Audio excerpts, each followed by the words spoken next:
Now let's go and see here WAN protocols.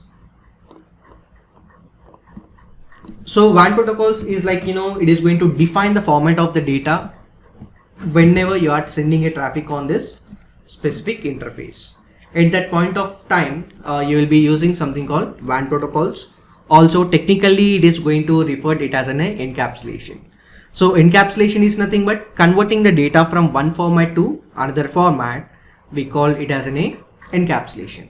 Let's take an example. It was connected to your LAN. Okay. So whenever user was sending any information, and while it was traveling on your WAN interface, it is going to change the language. In simple, we can say it as in a language. So from one language to another language, it is going to convert. That's what the term here, we call it as an encapsulation, converting the data from one format to another format.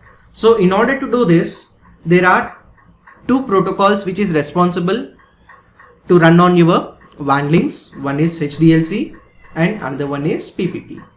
So coming to here, HDLC stands for higher level data link control protocol, and PPP stands for point-to-point protocol.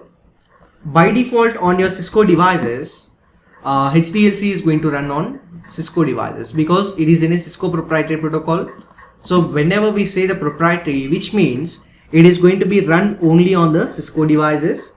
And in this HDLC, the drawback is there is no support for any kind of authentications, compressions or error corrections. So what is this authentication exactly? So let's take an example. So there is some attacker who is trying to capture your traffic and he is trying to connect into your network. So at that point of time, by default on your Cisco devices, it is going to run the encapsulation called HDLC, right? So there is no authentication. So he can able to capture the traffic and he can able to see what is the network you are using, and simply he can assign the same subnet by changing the IP address to this rogue device, and simply he can able to connect onto your network. So he can able to do some attacks. So we don't use this HDLC, instead we will be using PPP. PPP is a point-to-point protocol where also we call it as a standard protocol. Standard means if you are using any vendor device, like one side if you are using Cisco and if you are using other side Juniper or some other device, some other different vendor, so we need to change it to PPP. And this PPP is going to support for authentications, compressions and error corrections.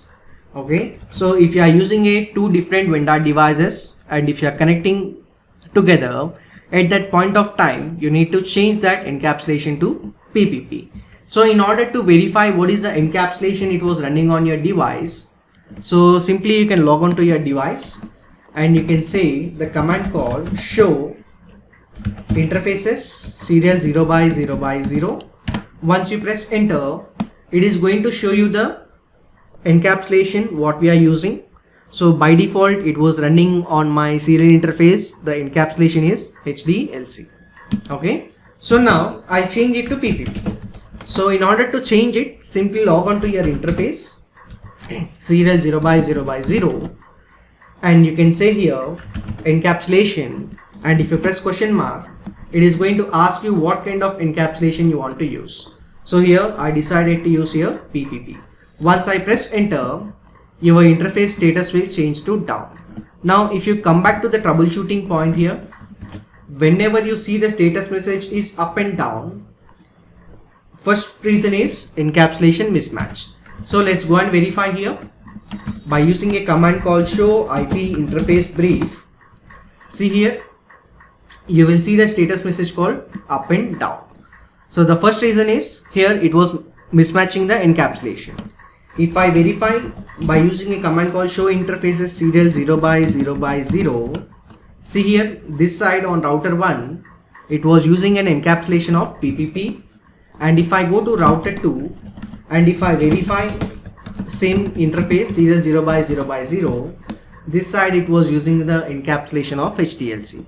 So whenever the encapsulations was mismatching, your interface will never comes up. If you try to ping to your opposite WAN interface, you can't able to get any kind of response. Your packets are going to get dropped. See here, the communication was not happening. So in order to overcome this, you have to log on to the interface on your remote device on router 2.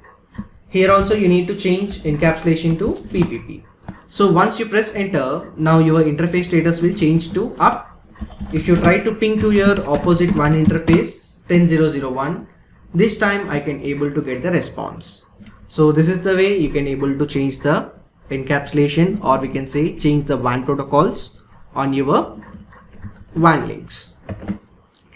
And this second point is going to be applicable only on your lab scenarios. So if you won't give the clock rate command on your packet tracer, at that point of time you will see the status message called up and down. Now again, whenever you see the status message called up and down, if using PPP, then authentication mismatch. So here we have two different type of authentication protocols where we can use. One is PAP and another one is CHAP. So what is this PAP and CHAP? So here we have two different type of authentication protocols.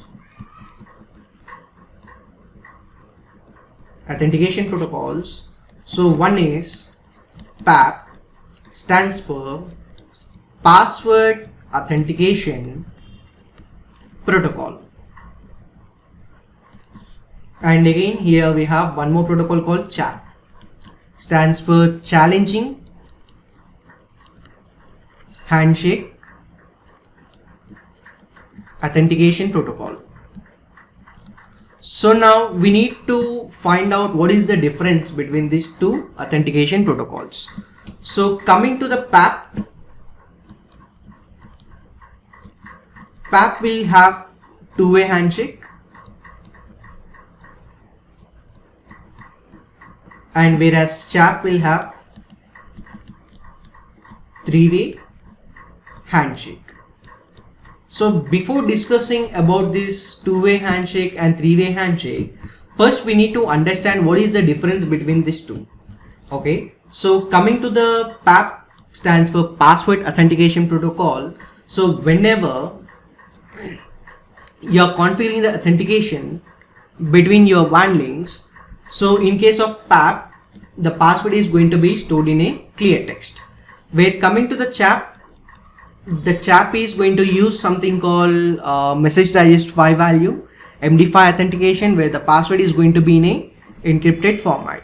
So if any attacker is trying to capture your traffic and he's supposed to see what is the username and password you have configured, so it is going to be in a encrypted format. So the attacker is not able to read that information.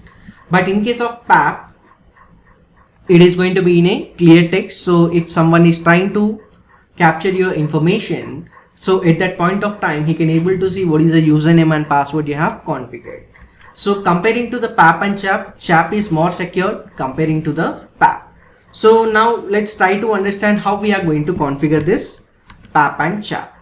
So before starting the configuration, first we would be requiring to understand about the concept of two-way handshake and three-way handshake. So in case of PAP, here we are going to create something called username and passwords. Username and passwords.